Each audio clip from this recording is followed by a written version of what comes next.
e está aberto para debate, se alguém tiver alguma pergunta. Eduardo Daros. A minha pergunta é o seguinte: eu trabalhei muitos anos na área da infraestrutura de transportes, na época em que havia uma confusão geral, foi logo depois de 65, quando o Banco Mundial desenvolveu os estudos. Não havia análise de custo-benefício, investia-se por decisões políticas. Vamos asfaltar em Minas, deixa o Paraná, se usava máscara para não se asfixiar com o pó naquelas rodovias no norte do Paraná. Não havia critério econômico nenhum. Eu estou vendo assim, alguma coisa se esboçar muito ruim. Na medida em que a entrada da Venezuela, digamos assim, vai acontecer, e as decisões têm que ser por consenso, a área de infraestrutura, que se referiu ao Botafogo, e eu diria em transportes, um pouco mais, mas energia também, ela aceita absurdos do tipo consenso. O presidente da Venezuela resolve, por sua decisão, ele controla a estatal de lá, controla o governo, controla tudo, vai querer passar com um gasoduto, atravessar a Amazônia para transportar para cá, vão construir rodovia para cá, ferrovia para lá, e isso vai ser muito aplaudido pelos empreiteiros, porque os empreiteiros nunca resistiram a que os investimentos de fazer ponte sem estrada, né, fazer transamazônica, que ficou lá toda perdida. O empreiteiro adora fazer isso. Então, nós vamos ter a conjuminação de três fatores. Um poder decisório extremamente voltado para estatal, investimento, PAC, PACão e outras coisas, e o outro, sem nenhuma resistência da economia de mercado. Não é? Nós estamos num sistema capitalista na indústria, estamos num sistema capitalista, em parte, na agricultura, que não detém nem o controle da terra, mas tudo bem. Mas quando chega na área de infraestrutura propriamente, ela não é controlada por um mecanismo de mercado. O governo que disciplina isso através de custo-benefício que for. Então, eu queria que se discutisse isso. Se não há esse risco do senhor Coronel Chaves participar, todos se empolgarem com essas grandes integrações de infraestrutura que faltam realmente, só que vão ser feitas da forma como sempre foram feitas, quando o governo decide, sem que haja um apoio profissional e técnico, e que já não existe mais no Brasil. Foi desarticulado toda aquela estrutura que existia, que foi do JPOT, foi extinto o JPOT, hoje se decide, né, com critérios, custos, benefícios, que eu não conheço mais, eu não consigo mais entendê-los. Obrigado.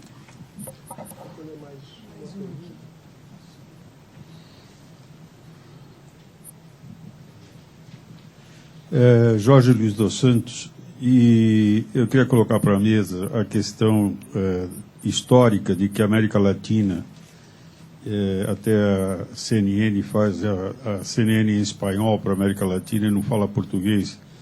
Eu fico sempre bravo com isso, apesar de ser uruguaio, eu moro aqui há 54 anos. Né? Então, quando se fala da América do Sul, sempre existiu uma resistência dos países de língua espanhola com relação ao Brasil, tendo um certo temor, talvez, pelo tamanho do país. Esse é um primeiro aspecto que não foi colocado, que é cultural. E essa dificuldade de negociação, ela vem também por esse lado, no meu entendimento. O segundo aspecto é esse debate com relação à LAUC. Não foi mencionado em momento nenhum que essa relação da América Latina e desses países já começou com a LAUC há muitos e muitos anos atrás, e também não teve muito sucesso.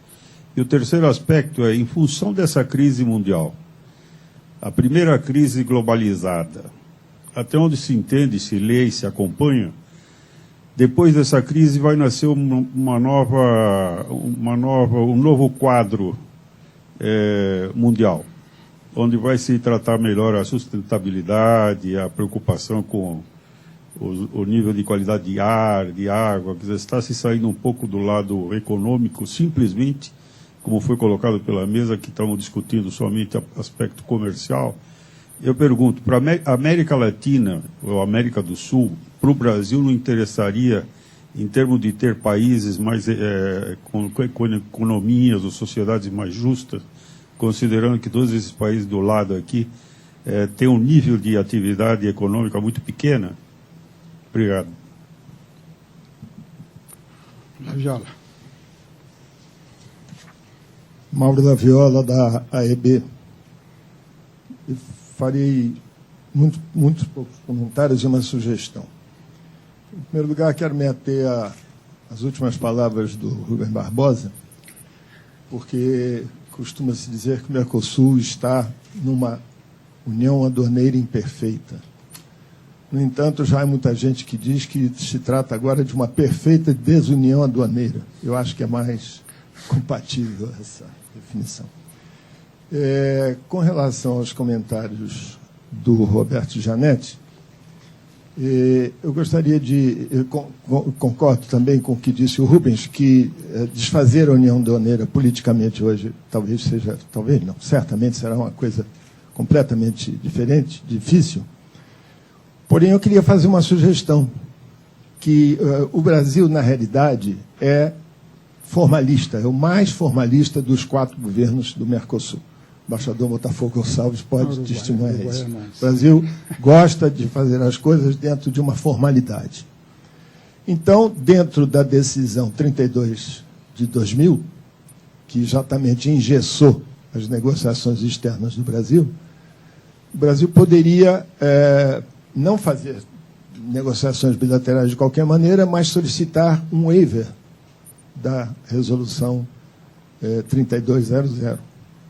Ou seja, o waiver permite que um país faça umas negociações e, pela regra da ALAD, porque o Mercosul é a ALAD, há sempre um processo de convergência, de adesão dos demais sócios. Talvez isso fosse um caminho para desanuviar um pouco, né, esse engessamento que Roberto mencionou e Rubem Barbosa ratificou. Obrigado. Vamos deixar a mesa depois, se você... O Botafogo, você quer comentar?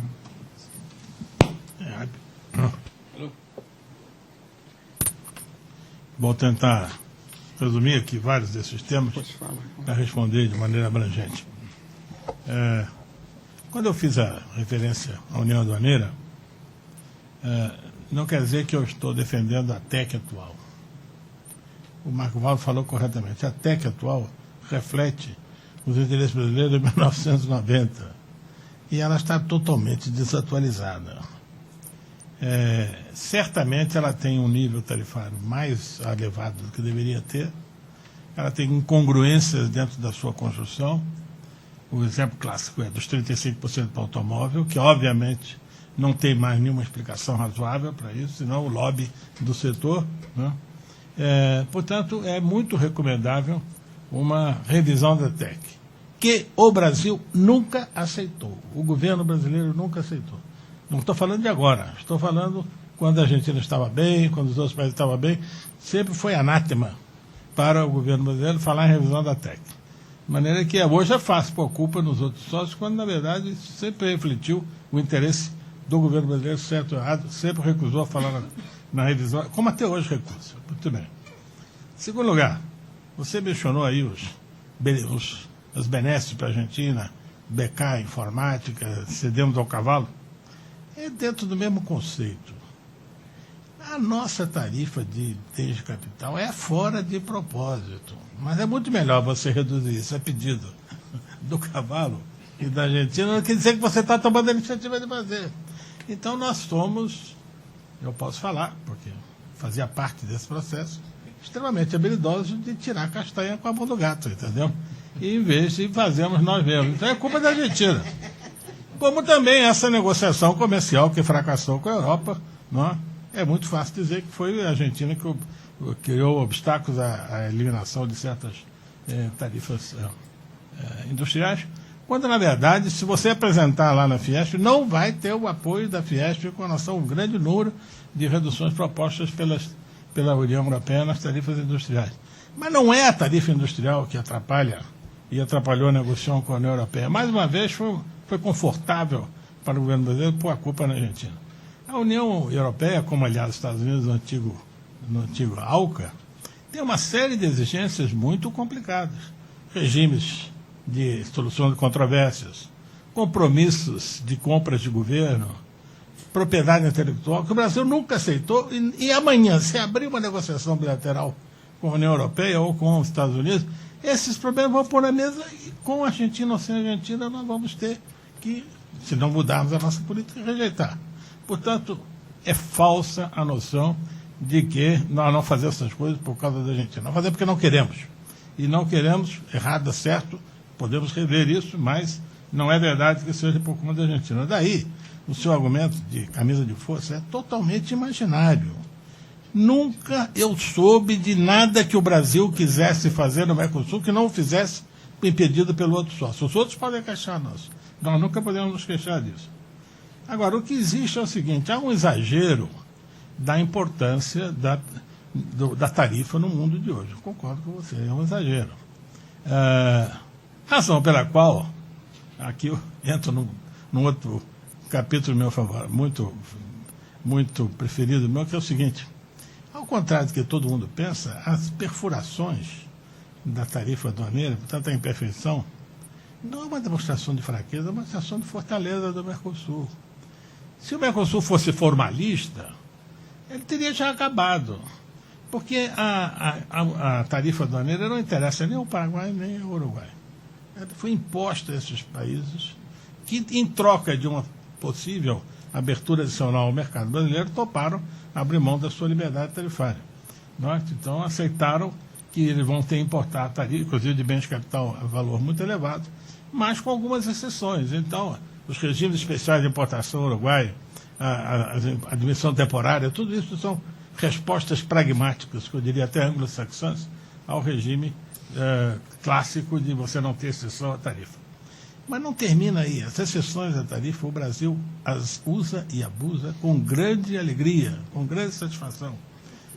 Não terminamos o regime de exceção por causa do Brasil. E não terminamos ainda desde o governo do presidente Fernando Henrique Cardoso. Todo mundo se lembra das listas da Lari. Lista da Lari o que era? Ele saiu percorrendo porque ele queria permissão para baixar a tarifa. Foi a lista da Lari 1, que eram produtos que eventualmente iam faltar no mercado brasileiro e que não eram fornecidos pelos sócios. Depois criou-se a lista da Lari 2, que era o contrário. Era produtos que o Brasil queria aumentar a tarifa. E o uso era a lista de exceção. Depois a lista de exceção foi usada, aliás, brilhantemente pelo Serra, quando resolveu fazer a política de comprar remédio da Índia para o coquetel anti-AIDS. Então ele incluiu em todos os produtos que ele queria para o coquetel anti-AIDS, vindos da Índia, os produtos que fazem parte do coquetel do Ministério da Saúde. Então nós usamos bem. Talvez os argentinos, os uruguaios não usassem tão bem. Nós usamos bem porque atendendo a políticas, e muitas delas até muito bem feitas. Mas não é que não tenhamos usado. Então nós também somos muito responsáveis por essas exceções. Não? Agora, é evidente aí... Começando nos automóveis. Exatamente. Né? Foi violentíssimo. Foi. Inclusive, quando o Brasil decidiu ter o seu regime automotivo, em função de uma medida desastrada do ministro da Fazenda de então, que baixou para 20% da tarifa, quase comprometeu o Plano Real, o nosso ministro Serra, perguntado lá na CAMEX se era para combinar com a Argentina, falou, primeiro faz, depois combina. E foi assim feito. A bem do interesse nacional, eu queria dizer que está sendo gravada e transmitida. Não, mas eu não estou contando segredo nenhum. Esse sincericídio nacional. Não estou contando segredo nenhum. Não. Agora, uma coisa, o Rubens tem toda razão. Se não houver uma discussão de decisão por sistema ponderado, o Mercosul vai ser cada vez mais irrelevante. Isso eu estou... Não tive tempo de abordar esse assunto, mas você fez muito bem em recordar, porque, evidentemente, não dá para você ter a complexidade do mundo de hoje, a regra do consenso, mesmo sem a Venezuela. A Venezuela, então, será muito mais complicado, ou, se não, impossível. A única, final, sobre... são duas questões. Uma sobre língua espanhola e língua portuguesa. Eu acho que nós somos diferentes, sim. Desde Portugal e Espanha. Então, uma língua é a expressão de uma cultura. E a América do Sul está dividida em duas culturas. A cultura brasileira e a cultura de origem portuguesa, a língua portuguesa e a cultura de fala hispânica. Não há como esconder isso. Fingir que isso não existe, propor essas fuitas na van, novos acordos, eu acho que é perda de tempo, porque nós temos que reconhecer que pensamos diferente, falamos diferente e fazemos política diferente. Então isso não pode ser ignorado, até tem que ser salientado, né, para até ultrapassar essas dificuldades linguísticas. E última, Rubens, com relação à sua observação de que o comércio será crescentemente desimportante dentro do Mercosul, porque o comércio mundial está se expandindo muito. Os números confirmam essa sua observação. Mas eu diria o seguinte, a potência do Mercosul não está nos números do comércio. Tá? E o Roberto Rodrigues vai me confirmar, no que podemos chamar o reservatório de energia do Mercosul. O Mercosul, Brasil, Paraguai, Uruguai, por acaso ou não, é o maior reservatório mundial de energias renováveis e não renováveis. Água do solo, subsolo, terras férteis, biomassa. Então, esse papel vai ser profundamente transformador do papel do Mercosul. Não se trata mais de o Brasil estar atuando sozinho, não, porque nós não vamos controlar sozinhos os potenciais hidráulicos, os potenciais energéticos. Nós temos que trabalhar os quatro juntos, porque a natureza distribui essa energia entre os quatro. Então, no futuro, eu acho que o Mercosul será muito mais forte do que hoje, porque esses problemas eventualmente terão que ser superados, mas o poder, a agregação que tem a realidade geográfica do Mercosul, sobretudo no século XXI, quando energia, clima, água, alimentos, biomassa vão estar no topo da agenda internacional, não há outra região que possa dar uma resposta mais positiva. Eu gostaria de agregar rapidamente alguns pontos. Essa questão de falar do Mercosul antes e depois da entrada da Venezuela me faz lembrar uma frase do saudoso deputado Ulisses Guimarães, que depois da eleição do Congresso de 1986, foi aquele ano do Plano Cruzado, e houve uma eleição muito populista do Congresso, vocês devem se lembrar, perguntaram para ele sobre a baixa qualidade dos parlamentares. Ele falou, se acha? É que você não vê o próximo. E parece que ele tinha razão, né? Quer dizer... Os próximos. O Mercosul com Venezuela, quer dizer, vai ser ainda muito pior do que já é. Quer dizer, já é uma situação difícil, né?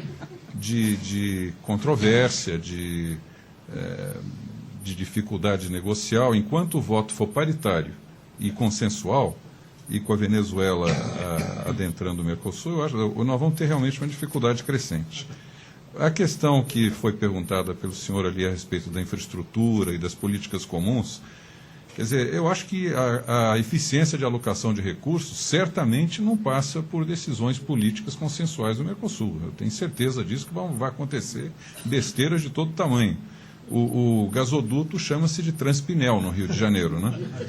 E outra coisa inacreditável que a gente vê com pesar é esse Banco do Sul. Quer dizer, não tem nenhum sentido. Você tem a CAF, você tem o BID, você tem ainda o fundo... Bom, sem contar o BNDES, que exerce um papel hoje praticamente regional, Fomplata, né? Quer dizer, há inúmeros... Nós vamos fazer mais um mecanismo para satisfazer o ego de um mandatário que quer ver a sua criação sendo imposta em relação aos outros. Quer dizer, é um absurdo, quer dizer, e recursos vão sendo destinados com baixa eficiência para esse tipo de decisão.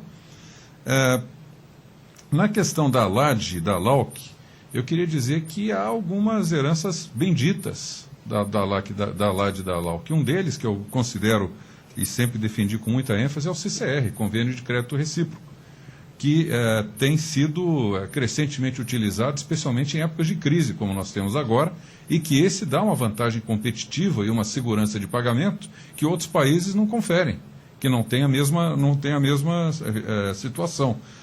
Houve até um fato marcante agora, quando o presidente Rafael Correa resolveu não pagar o BNDES e a Odebrecht, por causa do problema lá da obra, ele teve a seguinte resposta do seu presidente do Banco Central: infelizmente, não consigo não pagar. Por quê? Porque o Equador é credor na compensação multilateral.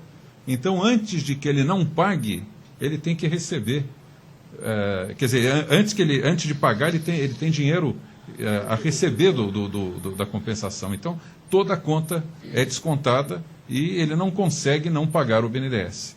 Então, eu acho que o CCR, por exemplo, é um sucesso de política de integração e que, em épocas de crise, dá ao Brasil, com o mecanismo com o financiamento do BNDES e do PROEX, a capacidade de financiar bens de capital, máquinas, equipamentos, serviços a médio e longo prazo, o que outros países não o farão, por exemplo, para a própria Argentina, ou mesmo para esses países problemáticos, Bolívia, Equador, Venezuela, e o Brasil continua, mesmo com as dificuldades políticas que tem, vendendo seus produtos, seus veículos, ônibus, equipamento agrícola, veículos, enfim, toda sorte de equipamentos que a gente consegue vender com financiamento.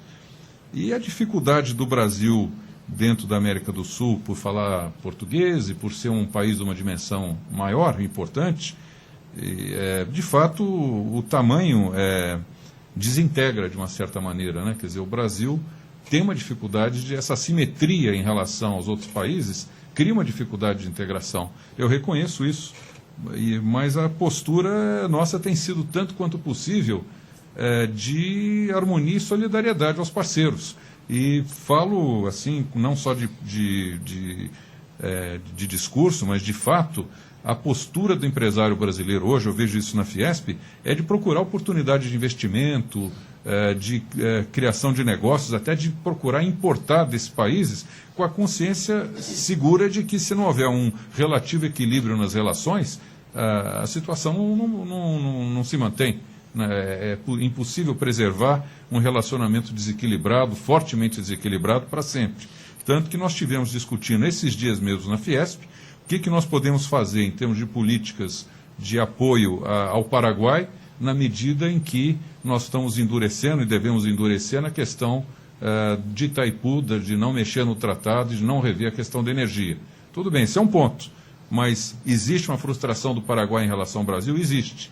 Nós podemos colaborar para saná-la? Podemos. É aí que nós devemos trabalhar, procurar uma integração governo-setor privado e fazer políticas realmente concretas, planejadas, de apoio institucional, econômico, comercial, investimentos, tecnologia. Por exemplo, em toda a questão agrícola, o Brasil tem imensa capacidade de colaboração através da Embrapa, na área de biocombustível, e talvez esteja faltando mais realmente um posicionamento efetivo nosso, em termos de estratégia, de procurar integrar os nossos países na área de investimento com os vizinhos. Bom,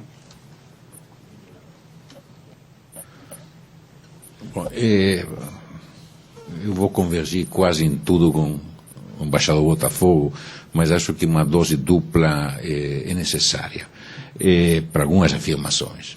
Eu também tinha notado aqui em grande camisa de força, então resolução 32, camisa de força. Parece que não pode ficar aqui a imagem de que o Brasil é um leão que está querendo fazer acordos regionais e que tem o Uruguai segurando. Não existe, é que não existe isso, não é exemplo disso. Vamos aclarar, não é exemplo. O único exemplo que os empresários dão, às vezes, está certo, para dizer de que a Argentina prejudicou as negociações, foi com a União Europeia. Está certo? Na última cota de 50.000 automóveis, que se fosse por 10.000, a Argentina queria 30 e acho que os europeus queriam 50, está certo, no Mercosul, o Brasil comprava os 20 e acabava assim. Era o grande negócio que nós perdemos nessa negociação. Os europeus não queriam, falavam do single pocket e que estavam já prestes a negociar. A Argentina estava mais aberta para serviços governamentais e para serviços em geral. O Brasil era mais fechado. Existiam diversas configurações segundo fossem os tópicos de discussão e, infelizmente, uma solução que parecia próxima, que a posteriori alguns acharam de que teria sido talvez uma boa negociação, acabou sendo interrompida e hoje não está mais sendo continuada da forma que tinha sido abandonada alguns anos atrás. Não há nenhuma negociação em andamento que seja brecada por Argentina, Uruguai ou Paraguai. É mais difícil, é preciso os acordos de coordenação, é time consuming, se usam recursos negociais, mas não há nenhuma negociação. O Brasil é impossível. O Mercosul vai onde o Brasil quer, de modo geral, com suas limitações, desde a sua Constituição até hoje. Então, eu não vejo nenhum acordo de negociação, está certo, que nesse momento seja brecado por uma atitude dos países. Vão colocar algumas dificuldades, torna-se difícil, mas bom, estamos finalmente na União Aduaneira. Também não é fácil para a União Aduaneira quando tem que negociar. Eu acho que a Argentina está numa fase especialmente de uma política comercial divergente com o Brasil, é o fato, está certo. Eu acho que a Venezuela pode ser um complicador a futuro, mas faz parte das uniões aduaneiras e saibam de que na União Europeia não é muito mais simples em muitas oportunidades, política agrícola, etc., todos vocês conhecem. Não há exemplo, não é camisa de força, isso não existe. O segundo que também não existe é que um grupo de latino-americanos malucos, onde o Brasil sempre tem a sensibilidade, o equilíbrio, faz as propostas de qualidade, está entendendo? Isso não existe, está certo? Ou seja, se eu tivesse que escolher o melhor comportado, eu diria que o Uruguai quase sempre defende que se cumpra a lei, que se cumpra o Mercosul, etc., etc. Não é o Brasil tem feito coisas, enfim... No caso da adesão da Venezuela, quem pediu para que o protocolo fosse ratificado foi o Peru, porque todos queriam aprovar de maneira política imediatamente. Então, não entendam isso. Eu entendo o problema, como o Botafogo também entende, é consenso, é difícil, consenso, etc. E voto em pago é difícil, ou seja, de um lado temos unilateralismo brasileiro, de outro lado temos então um consenso, uma solução. Qual é o voto ponderado que o Brasil aceita incorporando o Peru, Chile ou o que for na América do Sul? Qual é o voto ponderado no qual ele possa ter 49%? Eu afirmo, nenhum. Não há possibilidade do Brasil ser dobrado, mesmo que esteja na União Aduaneira de toda a América do Sul. Não existe. Está certo? Então, vamos aceitar isso. Eu acho... O Código de Valoração Aduaneira é um exemplo. O Brasil está há 6 anos querendo passar e não consegue. Bom, então você me dá razão, está certo? Não existe. Então, dado que nós temos uma vocação unilateral por tamanho, por tudo o que dizemos, então, nesse sentido, algumas questões têm que ir a voto ponderado, onde o Brasil jamais se define, enfim, pode ser brecado, mas não, enfim, temos que encontrar. E aí temos que encontrar soluções. Que o que eu falava são as coisas práticas, difíceis, onde temos que ter soluções. Por que o Brasil não propõe voto ponderado segundo os assuntos? Tem um exemplo da União Europeia, podemos criar o nosso, está certo? Isso seria um avanço institucional em algum momento. Está certo? Não sei se... Bueno, por último... Me permite uma parte, só para não esquecer de contar uma coisa aqui. Eu devo confessar a você que, apesar de discordar do teu ponto, eu acho que você tem razão que o ser humano costuma justificar suas falhas colocando os defeitos nos outros. E isso talvez seja um pouco, o Brasil pode estar um pouco também iludido com essa questão que é sempre o Mercosul que está segurando e tal, não é esse leão que a gente imagina que esteja querendo negociar acordos de livre comércio. Existem de fato algumas dificuldades às vezes na Fiesp, nós vimos na rodada de Doha. Isso me lembra uma cena que eu quero contar aqui, como às vezes a gente se ilude, que quando o Brasil desvalorizou em 99 e a Argentina continuou na paridade, uma vez eu estava lá na Argentina e estava próximo junto do então ministro Domingos Cavallo, e a imprensa provocava ele se ele iria também desvalorizar o peso. Ele falou, não, de jeito nenhum. O problema não está no peso, está no dólar. Essa moeda instável que fica flutuando todos os dias. O grau de insanidade, de ilusão que as pessoas... Um homem inteligente, eu não estou, por favor, colocando dúvida, mas é incrível como às vezes as pessoas têm auto-engano, quer dizer, ficam naquela visão totalmente realista. Então, pode ser que a gente esteja um pouco fazendo isso, quer dizer, colocando a culpa nos outros, e não em nós mesmos de não estarmos sendo bons negociadores internacionais. Não, duas coisas, mas uma, já que nós estamos todos aproximando e convergindo, você disse com razão de que é uma sensação que às vezes é diferente da realidade em relação até nos empresários. Eu sempre me pergunto, onde está o lobby que vende 17 bilhões para a Argentina? Onde está? Poderia estar. Deve de ter empresários interessados, tá certo? Porque eles têm um mercado aí a defender, um mercado relevante, etc, etc. E sempre acho de que existe uma superestrutura de mau humor que de alguma maneira não posso explicar através do dado duro do comércio ou de outro tipo de coisa, até das simpatias que a respeito de outras rivalidades. Por último, e afirmar isso, tá certo? Que a inevitabilidade, não novamente coincide com Botafogo, somos os vizinhos de bairro, não podemos mudar de bairro. É assim, estamos juntos, vamos estar juntos, vamos passar séculos, milênios, etc. Vamos estar juntos. Então, isso, é isso.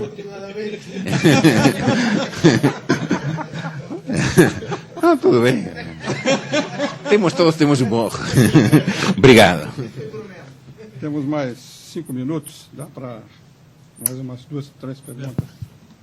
Primeiro lá, depois depois você. Roberto Paranhos do Rio Branco, eu presido da Câmara de Comércio Brasil-Índia e também estou ligado a algumas empresas aí que atuam ainda. Até pelo Brasil-Índia existe um acordo que o próprio embaixador Puri, quando estava recentemente, lutou muito para que fosse finalmente aprovado e que está finalmente sendo aprovado agora, e tem 400 e poucos itens que podem ser objeto de negociação e de interesse de investimentos. Eu gostaria, se alguém souber alguma coisa, pudesse observar, acho que é interessante. Mas a minha pergunta e provocação é o seguinte: me parece que é um consenso de que, com prós e contras, vamos continuar tendo o Mercosul. Uma coisa que o Roberto falou e eu vivi como Whirlpool, Brastemp, Consul, e isso foi bastante forte, é que realmente o lado corporativo de negócio é o que acaba prevalecendo. Então, quando nós botamos a Brastemp na Argentina, a Embraco na Argentina, apesar de serem amigos nossos de reuniões, etc., quando a gente começava a exportar mais, eles se reuniam e faziam um grande lobby para a gente não conseguir mais, ou então aumentar o protecionismo, ou o que fosse. Quando veio a parte automotiva, de fato, acho que nos interesses de projetos globais, a coisa evoluiu e acabou, de fato, aí sendo o grupo, digamos então, político, os países referendando aquilo que seja um interesse, talvez, comercial. Então, olhando o futuro de Mercosul, isso que eu quero perguntar, ou enfim, provocar. Eu acho que, de fato, aliás, no mundo todo, deve ser esse o caminho para a gente tentar evoluir. Então, a compra de negócios, os joint ventures, a forma de estar presente, como realmente a gente poder, como lado privado, procurar desenvolver. E, no fundo, tem que referendar pelo lado político, é inevitável.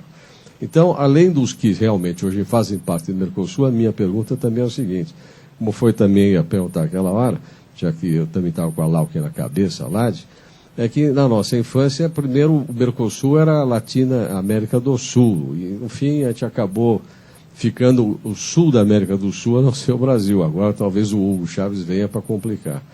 Ele talvez com o bloco dele vai tentar, e aí que eu pergunto, a Bolívia entrar, Equador entrar, mas muito mais no interesse nosso, temos ainda tido recentemente, eu também tenho alguns contatos de negócio com o Peru, Colômbia, que vão muito bem. Então por que de fato não se traz para o lado político, fazer um esforço que eles integrem também, até para nas mesas ter equilíbrio, ainda que seja a decisão tenha que ser unânime, mas que possam também, na hora de argumentar, etc., mostrar uma força de interesse comum. E que o lado privado acabe realmente sendo a locomotiva que puxa o processo. Então, essa é a minha pergunta e colocação, e gostaria de ver os seus comentários. Sobre o resto da minha trabalho, integrar para final um equilíbrio de forças. Como eu não sou nem diplomata, nem político e nem bem educado, eu acho que sou apenas um agricultor um pouco chateado com essas coisas, eu acho que você é um pouco chato aqui, mas eu quero colocar meu total ceticismo em relação ao Mercosul, enquanto organização de União Aduaneira, de livre comércio, etc. Eu acho que o Mercosul é absolutamente indispensável do ponto de vista político. Para o continente, tinha que ser uma coisa da América do Sul inteira, indispensável, politicamente falando. Mas concordo que a volatilidade das políticas inibe essa indispensabilidade, e aí, agora vou ser um pouco grosseiro, não é volatilidade, é para a falta de confiança, de confiabilidade nos governos. Esse, para mim, é o tema central. A gente não confia, um não confia no governo do outro. E eu vou explicitar isso claramente. O ministro Botafogo foi o meu companheiro quando montei o CAS. Assim que saí, entrei no governo, junto com o ministro da Agricultura do Uruguai, que era um belo companheiro, montamos o Conselho Agrícola do Sul, que era o ministro da Agricultura dos países do Mercosul, tentando fazer minimamente alguma coisa em comum. Então, a primeira coisa que nós queremos fazer é ter informação de safra. Quanto você vai produzir, meu? Nós vamos produzir tanto de soja, tanto de milho, nós temos um levantamento bem feito na Conab. Nenhum país nos informava quanto vão produzir. Não informava. Nós queríamos fazer articulações na direção tecnológica. Criamos, lembra disso, embaixador? No CAS, uma central de informações tecnológicas. E a Embrapa oferecia todo, ninguém oferecia nada. Era só conversa fiada, só discurso. Nós queríamos discutir a questão do crédito rural, uma armação conjunta de taxas de juros harmoniosas. Nunca conseguimos. Tributação, nunca conseguimos. Discutir logística, aproveitamento dos portos maravilhosos que a Argentina tem, para trabalharmos em conjunto, nunca conseguimos. Nós queríamos discutir currículos universitários, e fizemos, dentro do CAS, uma reunião de reitores de universidades brasileiras, Argentina, Paraguai. Nunca conseguimos harmonizar currículo universitário, de agronomia, meu Deus do céu. Nós queríamos discutir a questão ambiental, como trabalhar a política ambiental dentro dos países. Nós queríamos discutir preços mínimos harmonizados. Jamais saímos de discursos. Jamais saímos de discursos. Então, na verdade, a questão da integração, eu vou contar dois fatos. Um, quando eu estava no governo, e outro depois na área privada. A integração é uma piada, totalmente uma piada. Eu propunha, enquanto governo, pelo fato dos argentinos serem muito mais eficientes do que nós, na produção de milho, mas mais barato que nós, mas nós somos muito melhores do que eles em suínos, em aves. A ideia era botar um milho argentino no porco e no frango brasileiro e exportar para o Japão. Um porco Mercosul, um frango Mercosul. Isso é uma obviedade absoluta. Mas, pessoal, que beleza, mas que nada. O cara da Argentina quer fazer o milho dele. Eu quero fazer o meu milho, o uruguaio dele, o paraguai. Cada um vai fazer o seu milho, e o seu porco, e o seu frango. Ninguém está interessado em botar o milho de um no frango do outro. Esquece. Esquece. Bobagem. Então, a integração é uma piada. É uma piada. E as pessoas não confiam uma nas outras. Isso é a minha experiência de governo. Né? Vinha discutir negócio de transgênico. Cada um tinha uma ideia sobre o transgênico. E as ideias... Bem, mais uma vez, eu era presidente de uma trading de soja aqui no Brasil. Lembra quando eu montei a Exinco, presidente? É uma trading de soja, de cooperativas, que no terceiro ano é a maior exportadora de soja do Brasil, que tinha a originação da soja, que eram as cooperativas. E eu fui a um evento na Argentina, de produtor de soja. A soja, o Brasil e a Argentina somados, sem falar em Uruguai e Paraguai, mas só o Brasil e a Argentina somados já produzem mais soja que os Estados Unidos, que são o maior produtor mundial de soja. Então, se nós nos somássemos e trabalhássemos junto com a BMF, nós podíamos fazer o preço da soja no mundo. Então, eu fui a uma reunião de produtor de soja na Argentina. E todo mundo falando em integração, os argentinos falando discursos maravilhosos. Né? E, curiosamente, isso é uma coisa interessante, né? Nós, brasileiros, entendemos tudo o que eles falam em espanhol. Eles não entendem nada, nós falamos em português. Então, até a integração é meio complicada. Fora o Uruguai. O Uruguai entende o que o português, o brasileiro fala. Bem, mas aí eu fiz um discurso em espanhol, botando uns tanguinhos no meio e falando muito de Martín Fierro, né? Los hermanos sean unidos, esta es a lei primeira, porque se entre eles se pelea, los devoram de afuera. Nós estamos fazendo esse discurso desde que nascemos, estamos sendo devorados por de afuera. Não, uma piada. Mas, então eu disse o seguinte nessa reunião, de produtores de soja argentinos. Vocês, na verdade, o que vocês querem é que não chova no Brasil. O que vocês querem é que a ferrugem asiática destrua a soja brasileira. O pessoal ficou assim. E eu quero que não chova na Argentina. Para eu vender a minha soja melhor do que vocês. Essa é a estupidez nossa. A verdade, é que o Roberto falou, a verdade é da competição. Não tem integração, coisa nenhuma.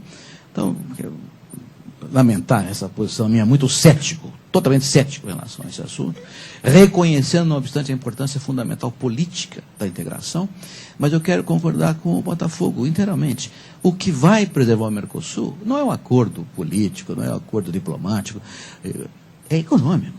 E quem vai ganhar isso é a empresa eficiente do Brasil, da Argentina, do Uruguai e do Paraguai. São os empresários eficientes que vão fazer a verdade acontecer.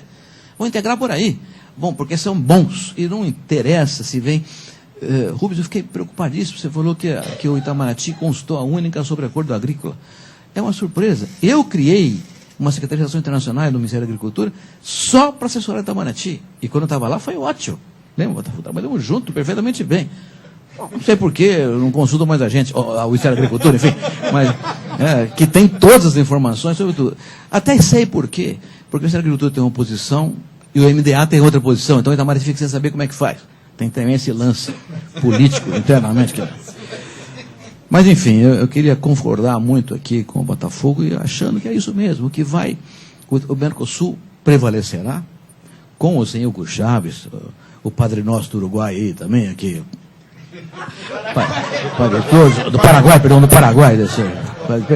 do Paraguai, Pater Nostrum do Paraguai e mais Equador e tudo mais, vai prevalecer, porque o interesse econômico e comercial é que vai prevalecer no final.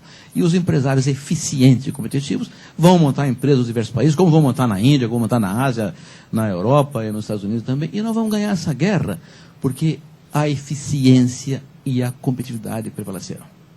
Muito bem, Roberto. Eu acho que chegamos já ao final. Queria agradecer a presença de todos e a contribuição da mesa, dos participantes. E queria só lembrar, para terminar, que nós estamos falando aqui de acordos e de liberdade de negociação e de camisa de força, que nós não vamos ter tempo para discutir, mas eu queria lembrar a vocês que desde que começou a rodada de Doha, 1991 até hoje, foram firmados 2001. Foram assinados 100 acordos de livre comércio no mundo inteiro. No Mercosul não foi assinado nenhum acordo nesses 10 anos. 0. Quer dizer, para ser verdadeiro, foi assinado um com Israel que não foi ratificado ainda. Porque tem um grupo de deputados que quer excluir a produção das zonas ocupadas de Israel dentro do acordo, pois então não aprovaram no Congresso. E quase não saiu porque teve um problema sério na discussão com o Paraguai, por uma cota lá também. Mas, enfim, 0 de acordos de livre comércio no âmbito do Mercosul. Alguma razão deve ter para essa situação, em termos de coordenação dos países e tal. Mas, enfim, isso talvez possa ser alimento para outras reuniões aqui. Muito obrigado a todos.